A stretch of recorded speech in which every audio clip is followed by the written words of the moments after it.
កាកូនថ្វាយបង្គំពងម៉ែពីរំចូលបាបជាក្នុងឆ្នាំ92ជាសាមណេរាបួសក្នុងសាសនានៃព្រះចិនស្រីក្រោយមកកូនបានឧបសម្បទាព្រះអ៊ំបជាបានឲ្យនាមថ្មីវិជារំបញ្ញោឆ្នាំ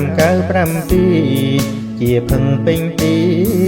ដោយសេចក្តីជ្រះថ្លាម្ដាយអើយនាងម្ដាយ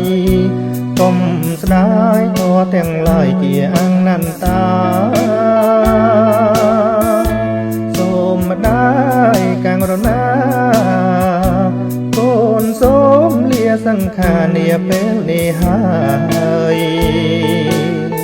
កូនសូមខមាទោសទាំងតូចធំសូមម្ដាយពីរំកុំសោកសៅឡើយកូនអនិស័យភ្នួរត្រឹមនឹងហើយសូមកុំខត់ឡើយណានាងម្ដាយថ្លៃ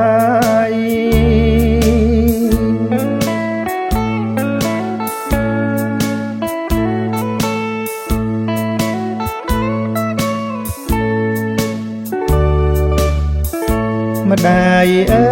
យនាងម្ដាយកុំស្ដាយធម៌ទាំងឡាយជាអនន្តា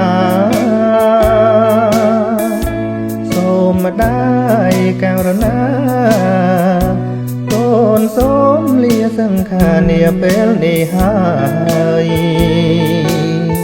កូនសូមខមាទោសទាំងតូចធំសូមម្ដាយពីរំកុំសោកសៅឡើយកូនអនិស័យភ្នួរត្រឹមនឹងហើយសូមកុំខត់ឡើយណានាងម្ដាយថ្លៃ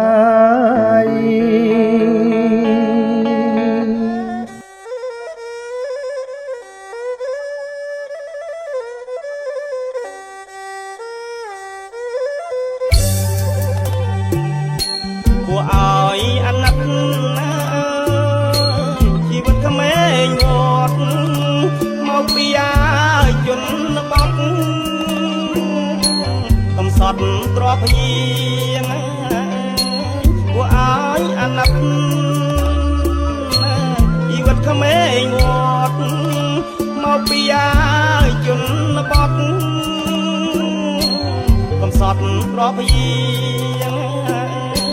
ញ៉ាខ្លួននឹងសងណាចង់បបនពីស្វែងរកណាវិជ្ជាអញជាលីអបាទី